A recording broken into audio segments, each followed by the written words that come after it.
Come, walk down the winding path. Don't mind the spooks and monsters.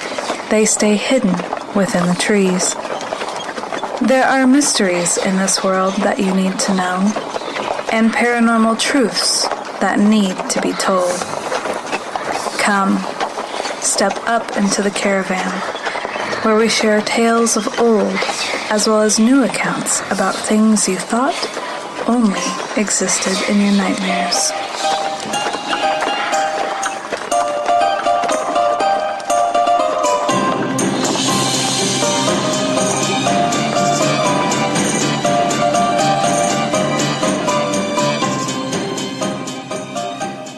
Hello, listeners. We have an amazing guest for you this evening. I met her actually online a few years ago whenever I was doing some research on cursed objects and came across a thing about letters that accompany cursed objects that get returned to their original home. And one of the most famous ones is the Bell Witch Cave. And so I came across Cara here, and I'll let her introduce herself. And Cara, thank you for coming on. Oh, thank you. My name is Cara, and I have been a cave tour guide at the Bell Witch Farm for about 4, maybe almost 5 years now, and I'm excited about being here with y'all today. Yeah, I'm super happy that this worked out.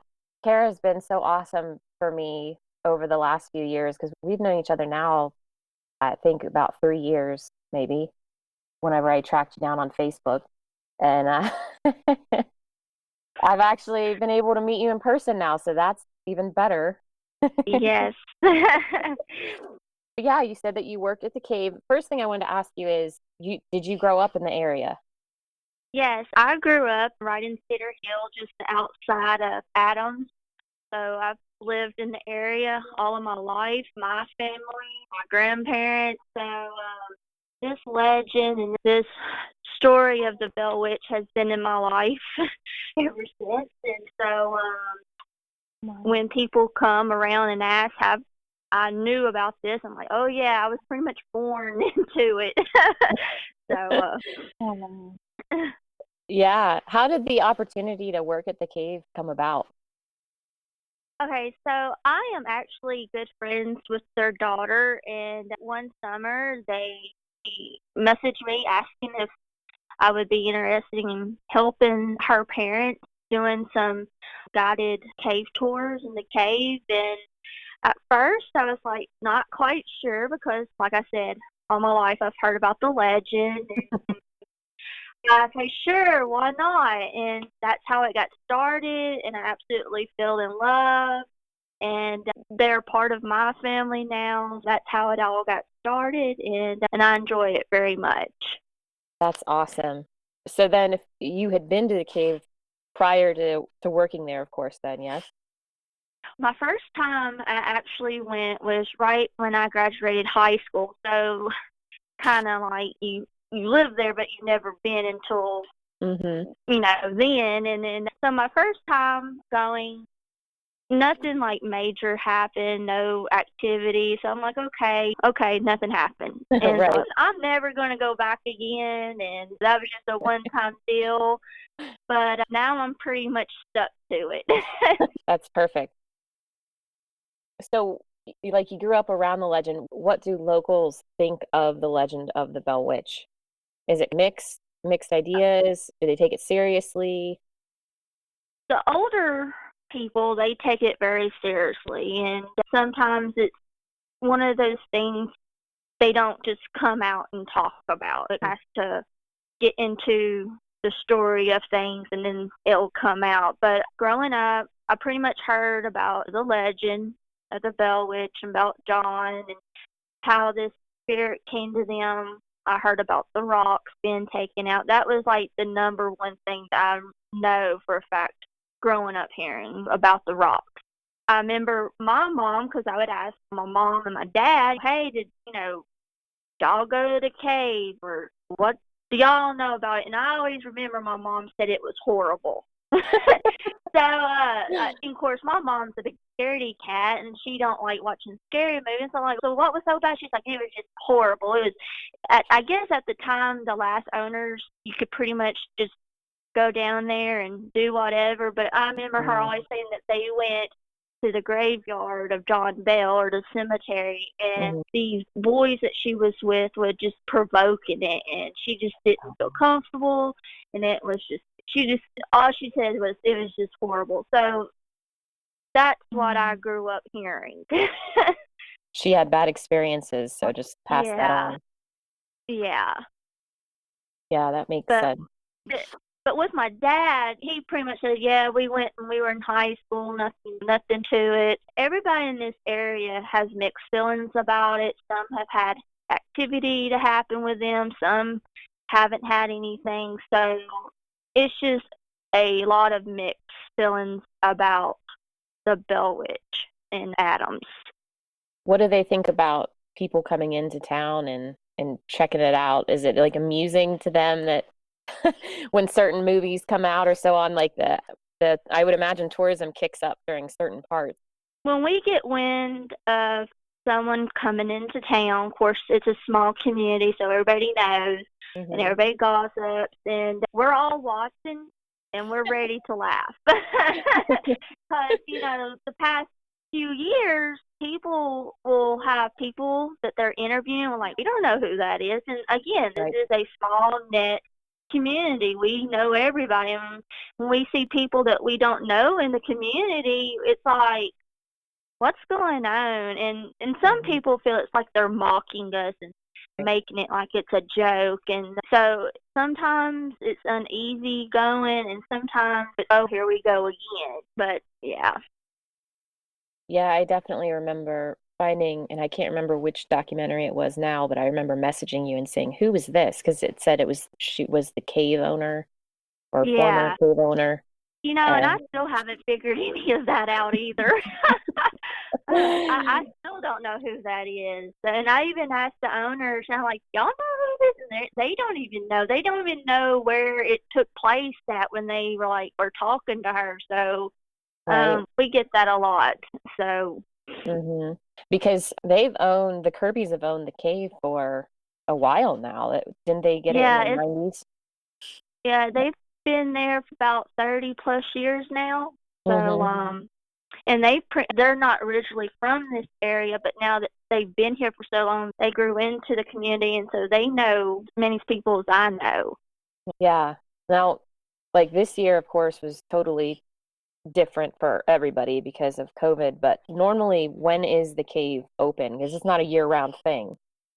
No, usually we'll open early in May, the first weekend of May, and it's only on the weekends. And then after Memorial Day, we're open through the week and weekend. Our busiest time of the year is in October. We do guided night tours in the cave at certain times, and then our last day open is Halloween night, and that's our busiest and our most exciting time of the year. Yeah. For that, can people just show up, or do you have reserved times for the Halloween? No, as long as it's not raining. A lot of people will just show up when it's raining, and we do have it posted on our website. If it's raining, please call, because when it rains, the cave can flood, and so we're not open. But no, when we open, anybody's welcome. You just pay for your tickets, and then you can come down to the cave and enjoy the experience. Yeah. It's not just the cave that's there, though, anymore, right? No, we do have a cabin tour. It's just a replica of John Bell's cabin. It goes over the history and how the Bell Witch came to the Bell family. It goes more into details than you would hear in the cave. Right. Yeah, and that's supposed to follow. Isn't it cool? That's the one thing I didn't get to see yet, because when I was there, it was so hot. Yeah. During the summer, it has a metal roof, so the upstairs part, it does get pretty hot. But yeah, you'll have to come back. Yeah. I would have been back this year if things had been different. You're right. I'll have to join you when you go. Yes. Yeah, that's the plan. Yes. I had her come in to Ohio just, what was it, 2 weekends ago now? Or a weekend Yeah. ago? Well, I don't no, know. I haven't even been home for 6 days yet, I don't think. Oh man. Anyway, time is different now in the time of COVID, but Yeah. that she was here not too long ago. And I think I've got her convinced to come back, and I said we could take a road trip down Oh, to definitely. Adams. Yeah, I can't wait. I'm really hoping that the new year we can reopen. I know that the Kirby's, their phone has been ringing off the hook, and people are disappointed that they can't go in this year. And I am too. I'm very disappointed because I do miss it a lot. Yeah. And you guys get people from all over the world, right? Yes, I have met people from Germany, from Australia, Africa, Japan. I've met Wow. everybody just about. That's That's awesome. awesome. Yep. So what part in the legend of the Bell Witch, the story that we've got out there from a couple different authors, where does the cave figure into the overall legend of the Bell Witch? The story is that how the cave tied into the Bell family is when they used the cave during the summer. It was a lot cooler, so they used it as like a refrigerator, and they would store their foods down there. One day, the Bell children, some neighbor children, were in the cave playing, and they climbed up to the second level of the cave. One of the little boys got stuck up there in some mud, and he knocked over his lantern, and the cave became completely dark inside. So the children started to panic, and they went to go get help. So while he was alone in the cave, in the story it says that the cave lit up really bright and something jerked him free from the tunnel. Legend is that it was the Bell Witch. So that's how it ties into the Bell family. And some believe ever since they tore down the original cabin in 1848 that the spirit or whatever resides in the cave today. So that's why it's so world famous, why a lot of different activities happen in the cave today. Mm-hmm. Would you say that it would just be, as far, maybe not even necessarily speaking about the Bell Witch legend itself, but the stuff that goes on in the cave, do you think that it's a witch, like one thing, or multiple entities? I think it's multiple entities, and this is my opinion on it. Just above the cave entrance is Indian burials, and I think that's where all the activity is coming from, is from these Indians. There's been all sorts of different things that has taken place in the cave, and so that's what I think it is. Yeah, why do you think that they buried them there in that area? Indians had a lot of different sacred traditions. One of them is their burials. They thought that caves were a path to the next life, and it was a portal for them. So this cave is very sacred. They did rituals in the cave. They used the cave. So when you have something like this, you are feeding off of this energy, and I think that's why we get so much activity in it. Yeah. Now, I do remember you telling me once that there was some, I don't know if it was like that ground penetrating radar or something, so they could see how the burials are. Aren't they in a very particular body position?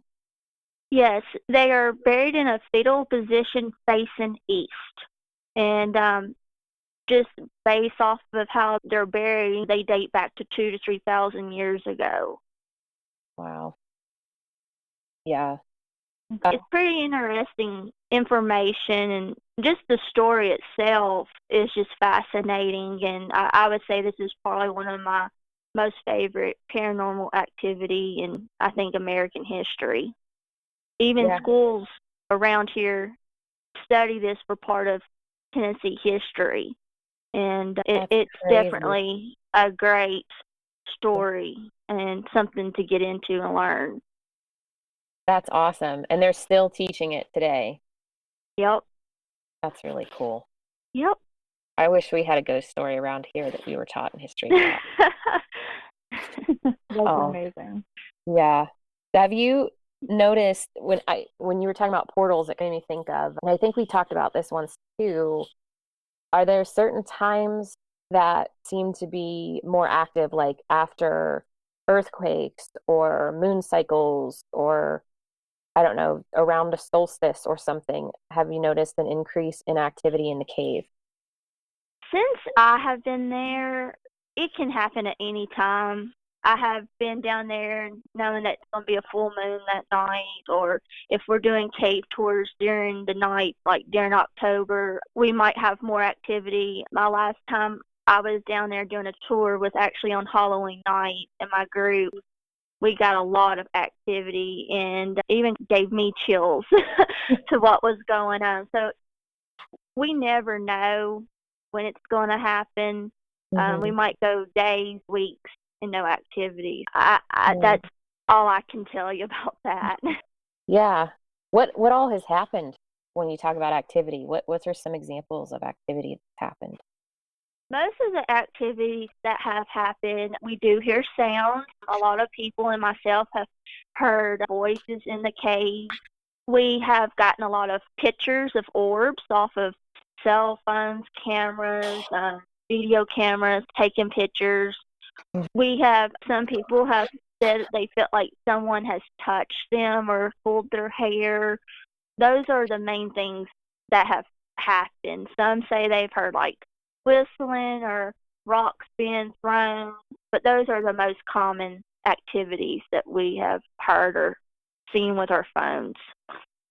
Yeah. Does it seem that the activity, I guess I'm thinking of somebody that comes in there and they're really arrogant about it. Do those people tend to attract more activity?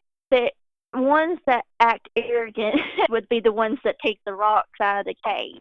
Like I said before, the rocks is a big thing with the cave. The legend is if you take a rock out of a cave, bad things will happen to you. And of course, growing up, I've heard that, and I thought, yeah, this is not real.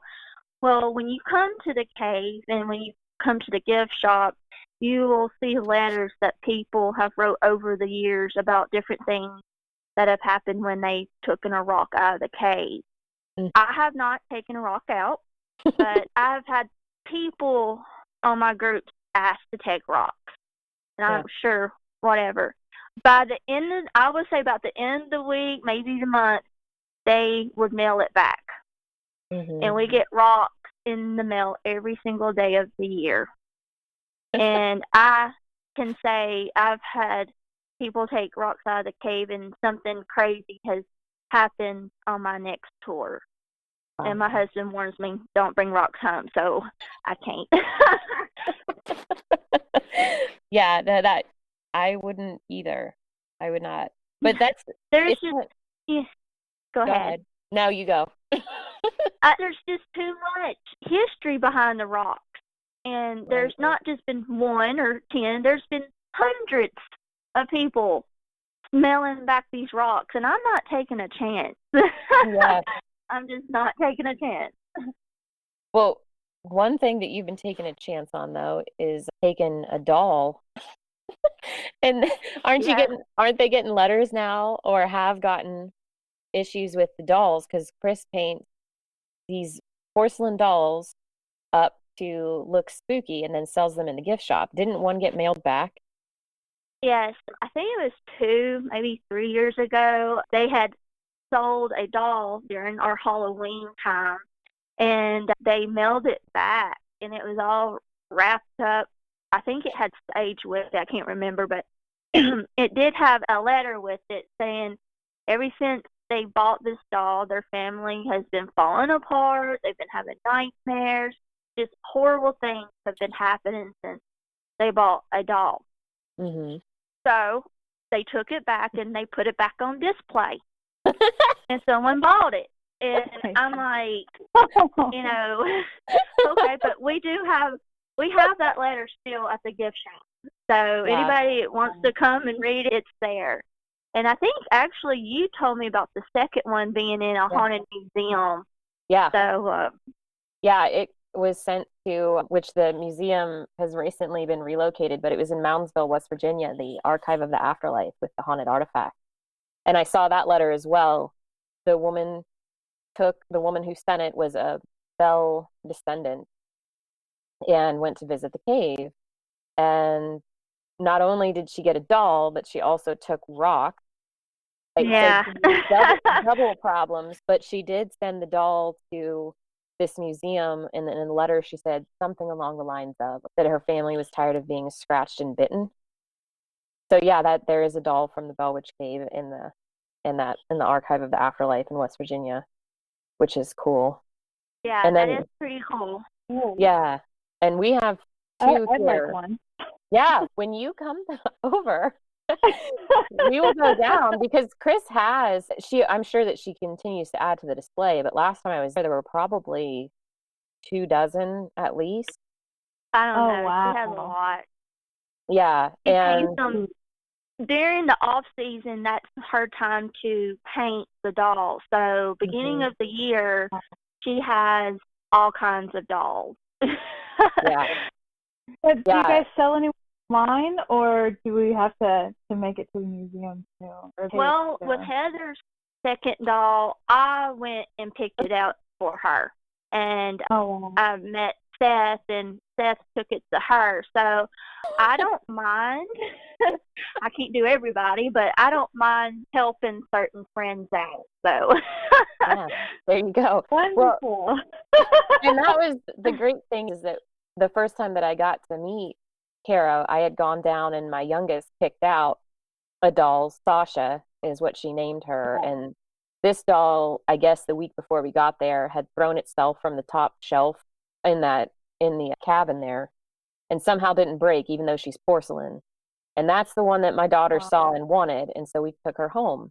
And then when I found out that when Small Town Monsters was going to be going down, because the Mark of the Bell Witch was, most of it was filmed down there, of course. And I called Cara. I was like, hey, can you get one of those dolls for me, since I wasn't able to go down this year because of COVID, and hand it to Seth, and I'll have Seth bring it back to me. And I didn't tell Seth, I don't think, until they were already on the road to Tennessee, that he was going to be picking up the doll.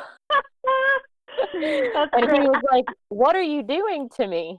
I just wish that I had been there to see their reaction when Cara walked over to them with this doll. He handled it a lot better than my husband. Like, I sent you the video. He freaked out. Like, he did not want it in the house at all. Yeah, she did send me the video. It was fantastic because she had it setting up on a desk or a table, and he sat down, and then he just casually looked over and he caught it, and it, not family safe, the word. She's like, Cara, what are you doing? It was great. And the kid, yeah, he's like, you take that back right now. I can't. I bought it for somebody. Didn't you say that one of your kids got concerned because you moved her from? Yeah, my kids were scared to death.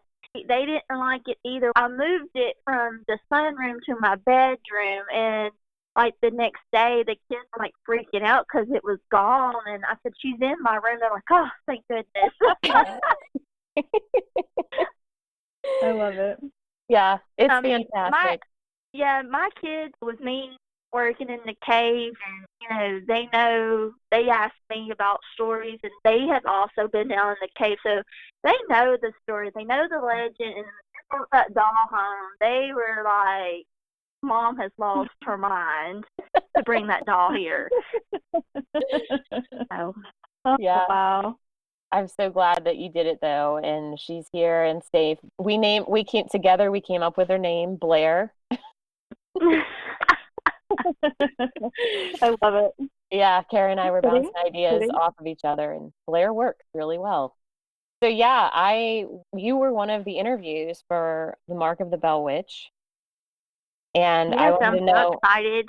How did that go?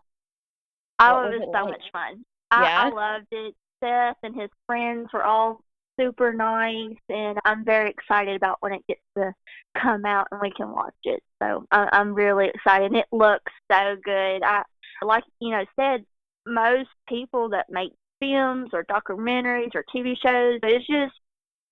It's not how we picture it and hear it in Adam. We know the story, we know the legend, and when we see somebody making a film or a documentary, we expect it to be the story, to be real. And Seth, he really has gotten it like real facts, and I'm tickled to death about it. Super excited for it to get out there too, and that this year the timing is perfect because this year is the 200th anniversary of John Bell's death, and I think what is December 20th is whenever he died, and December the 20th, 1820. Yep, and the movie's coming out December 15th, I believe. It'll be out in time, and the witch should be happy about that. She should be. Yeah. Now I've seen somewhere that they were going to have some kind of reunion or something in that. I don't know. I've just glanced on Facebook, so I think they're going to try to do some kind of ordeal for John Bell's death. Mm-hmm. Yeah, that would be cool. Of course, this would have been a great year again to have the cave if it could have been open because it was the 200th anniversary. Hopefully everything gets back to normal next year. Because also in Adams, isn't there a play that they do every fall? Yes, it's called The Spirit. It's a play about the legend of the Bell Witch. I have not seen it yet because I've been down in the cave, but I have heard great reviews about it. They didn't have it this year because of COVID, but I'm hoping and praying maybe next year I can go and watch it. And one of the descendants of John Bell, relatives, directs it. So it's the grandson. So he directs it. I actually think he plays the part as John Bell. So that's fitting. Yeah, I've heard really good things about it. Oh, one thing I wanted to ask, you talked about at where the cave is on the Kirby farm there, you've got the cave and they have the replica cabin, which is as close as possible to the original cabin, from what I understand. Mm-hmm. And then, though, if you go over to the school building, there's a cabin back behind there, which is where you shot interviews. What is the story? Like, how is that cabin connected to the Bell family? Because I feel like there's a lot of paranormal shows I've seen that go to that cabin and kind of make it seem like that's John Bell's, that's where the witch was. And that's not the actual location or the cabin. That cabin was built years ago after they took down the original cabin. And some of the foundation and like the chimney and stuff like that, they did use to redo that cabin. And then years later, they moved it to the Bell School just to, his part of history of Adams. A lot of people do take it mistaken as the original Bell cabin, and it's not. People say that there's activity in that Bell cabin. I played in that cabin all my childhood, and I don't ever remember anything happening inside. If others have, I don't know, but that's pretty much all I know about that cabin. Yeah, because that's one that I don't know if it's always even open to go inside. No, it's only open certain occasions and when people want to do like documentaries of the Bell Witch. So when I was little, it was open all the time. We would go and play in it stuff, and nothing was inside. And then years later, they started adding artifacts and different furniture and stuff to it. So it's only open certain times of the year now. Do you have issues with? My mind's all over the place because all these questions just came to my mind. But with the cave in particular, it's right on the Red River. And our cave sits right on the Red River, and coming out of the entrance of a cave is a natural spring. So the spring will run out through the entrance, and if we get a good heavy rain, you can really see the waterfall that it makes, and it flows into the Red River. Also along the Red River, we have canoers and people kayaking, and etc. And a lot of people don't know that the cave is by the Kirby. It's a private property, and they want to hike up to the cave or see the waterfall. and it's very dangerous. It's a very steep climb, and so we have no trespassing signs displayed. And of course, some of those people don't know how to read, and they climb up, and we have to get kind of rough with them. But really, that's the only time is when that's other activity we have going on too. Right.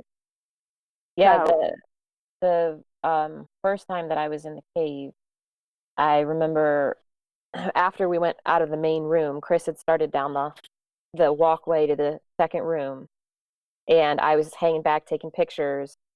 There was a young man that was also doing the same thing, and we heard this voice, and we both stood up. We're like, "Did you hear that?" to each other. We were so excited because, oh my gosh, I just heard something for real. And then we heard it again, and then when we started looking around, it was actually somebody who had done that exact thing. They climbed up, and then they had started to try to get in the cave, and then by that point, we'd gotten a hold of Chris, and she had to chase him out of there. oh yeah, you don't want to make Chris mad. That's like the number one thing that makes Chris mad, and it's not pretty. You do not want to cross that line with her. I advise, do not climb up the bluff.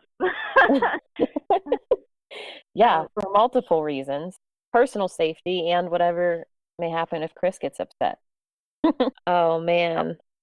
So have you seen anything odd in the cave?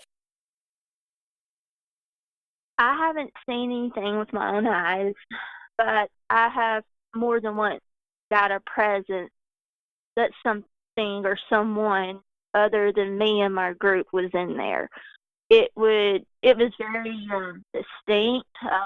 Feel it in the air, and I think with me being in there, and even Chris can say this as well.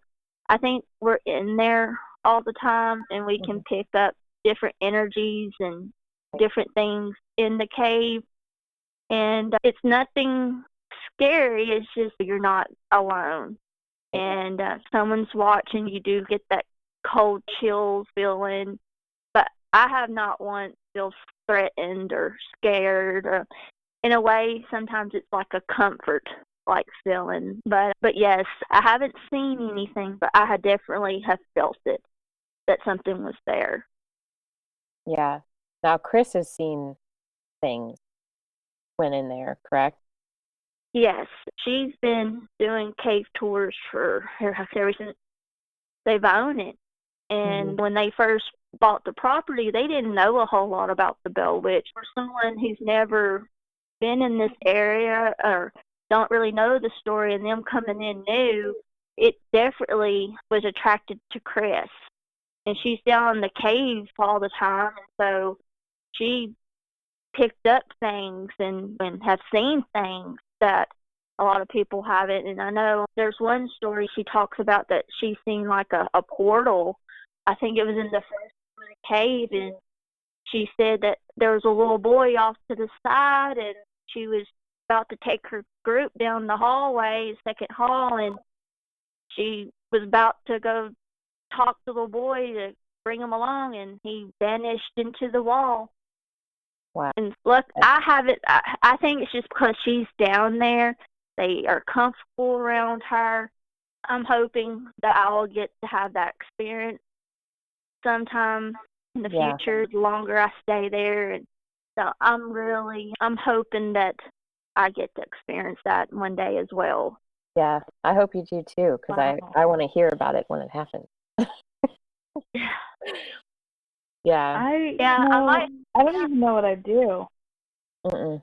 To see a full-bodied apparition like that, and then to just watch it. Yeah.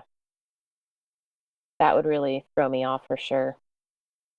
And ever since I've been with the kid, I get very fascinated. I know sometimes people say you don't want to get too involved, because when you do get involved, you get into something that you don't want to get into. And and my husband, you're getting too involved. That's like curiosity kills the cat. Well, I want to know more, but I respect it. If it comes to me, or if I feel a presence, I just let it be. I don't Right. talk. I just stand there and or I'll try to take pictures, but I just respect it, and hopefully it's nothing demonic that is there. I haven't felt that way with it, but so That's good. who knows? No, I think that's good. And especially if you've been there as long as you have, I would think that if there was something that was malicious, you'd sense it, that something Oh was just yeah. really off. So I wouldn't worry about it. And I know enough to know that sometimes your husband gets concerned over stuff that just it's not that big of a deal to a lot of people. But he seems a little more superstitious about things sometimes. I think people get scared because they don't expect it. Mhm. And Right. since I've been around it, I accept it more, and so Right. when it does happen, it's not like a big shock. Right. Did I just really see that? Oh God, that was really cool. Yeah. So, But then if you're bringing dolls home, that's another story. That's another. Yeah, after I done took Blair to Seth, I got a lecture after. So. Aw, I'm sorry. Oh man, that stinks. Lady Ann, do you have any other questions that have popped up in your mind? I've been fascinated with this interview, and it just pulls me more to wanting to go there and check it out and see what I feel, and definitely want one of the dolls. Add that to our growing collection here. So yeah, no, I'm just really enjoying listening and taking it all in. So it's definitely a very fascinating story, and it's like I was telling Heather, this is something that we could go on all day to talk about. Mm-hmm. And there has been days that we have talked about, and it draws you in, and I think that's the curse. You get drawn in and you're stuck in it, and so this is true. There's definitely been times where we've been messaging back and forth until the early hours in the morning, trying to figure out a picture, or we'd read something and then we start talking about it. Oh, did you tell her about that you saw the article in Supernatural? I did not, but I had shared it on Facebook. Yes, I seen it on Facebook. Everybody keeps telling me I need to watch that show. I've tried to get into it, and I can't get into it. Oh no. No, I love that show. But yeah, well, I've seen that first episode, of course, trying to get people to watch it. I've watched it, the first episode especially, many times, and never had I noticed that on the one wall when they're scanning over that there was an article taped there about the Bell Witch until she was over here for her trip from Oregon a couple of days ago. Yeah. Uh-huh. And I was like, oh, there she is. And I watched that first episode 15 years ago when it premiered. And I'm like, so the witch has been in my life for at least 15 years. It started off slow, just subtle. And now that's it. It is my favorite ghost story. That's another thing. It's funny she's called the Bell Witch, but it is like a ghost story above all else, I think. But yeah, I'm excited for it to come out, and I'm really glad that you took time out of your day to talk to us today, Cara. It worked out perfect. I just happened to have the day off, and so it worked out great. Yeah, I'm so glad. We won't keep you on here. Me too. This has been fascinating. Yeah. It's been awesome. We'll let you go. And again, thank you so much. And oh, you're welcome. I appreciate y'all getting in touch with me for this. This is I definitely enjoy these type of interviews because it's something I love, and so I really do. I appreciate y'all thinking about me for this interview.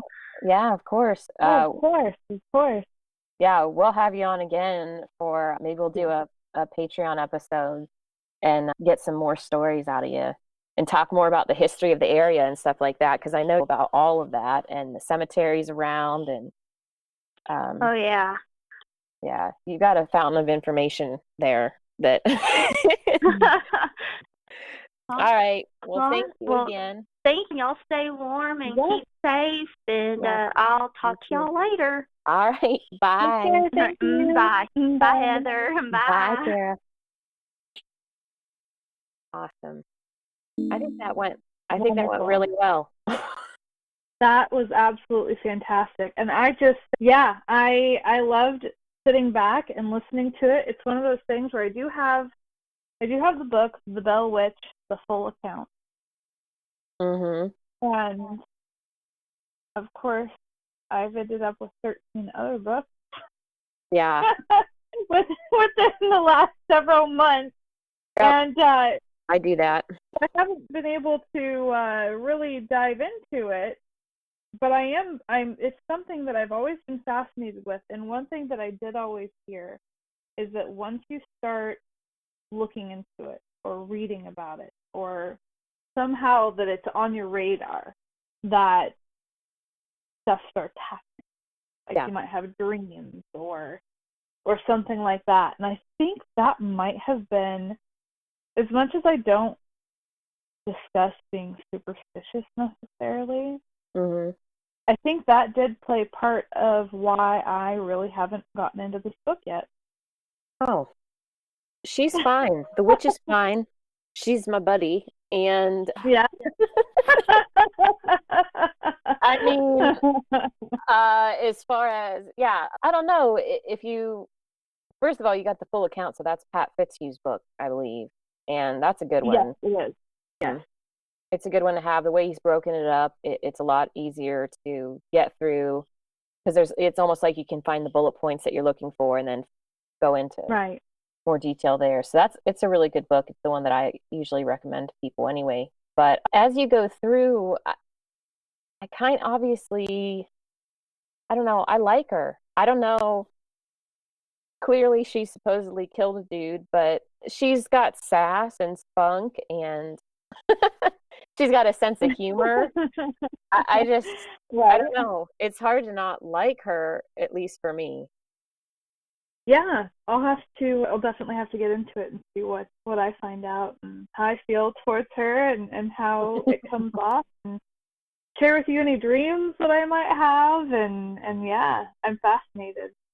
Yeah, I'm excited to hear what you think of it when you get into it. And then on the 15th, when the movie comes out, really, you've got the book and that'll go into more detail, but the movie does a really good job of covering the story. Not every facet, of course, because they've only got so much time, but they cover a large portion of it.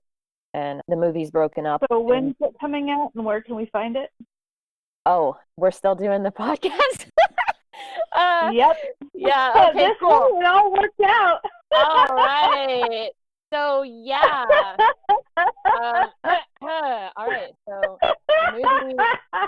the movie comes out December 15th, and it will be available on most major platforms like Amazon and I think Vimeo. Don't quote me on that. And of course, you can always order the actual physical copies from Small Town Monsters. I'm typing it in to make sure it's just smalltownmonsters.com. And I'm not misremembering since I'm on the spot. Smalltownmonsters.com. Yeah, so you go to the shop there and you can pre-order. I mean, I don't know when we're putting this out, but you can pre-order it, of course, before December 15th. And and have it in time to celebrate the anniversary of John Bell's death, ? Commemorate him in his unfortunate demise due to a witch poisoning him. But so the movie in general, they do, which you'll get to see, that it's recreations, like time period appropriate recreations intermixed with interviews, and it's broken up into chapters, and it'll go through the story, and then at the end get into some of the more modern day stuff. But there's definitely, I personally think that they could have more to tell as far as modern day stuff. I really think that's a thing that Seth could dive into someday if he so chose. Yeah. I'll help you with that, Seth, if you want. But yeah, so it's going to be great. I'm really excited to hear what the reactions are for that. But, Perfect. cool. Yeah, well, I haven't seen it yet, so I might have to go watch it, and then we can do another episode talking about kind of reviews and go into it more. And yeah, it's fun to read some of the. Yeah, there have been some reviews that have come out so soon already, is what I mean, and so far, and yeah, it's fun to watch them or to see how people interpret it. So yeah, I'm super excited, and I'm glad that it worked out where it could actually be released this year, because I'm not sure. I'm not sure initially when this was even born into an idea a few years ago if there had been an actual decision to aim for 2020. I think that's just how it ended up working out closer to time. So that works out well. Anniversary wise. Or Seth is a mastermind and did plan it several years ago. That's also possible. I don't know, but I really think that a lot of it just had to do with the timing of everything and their other projects, and it was meant to be. And then for it to be in December as well. So yeah. All right. We'll get it figured out. All right. Talk to you later. All right. Bye. Bye.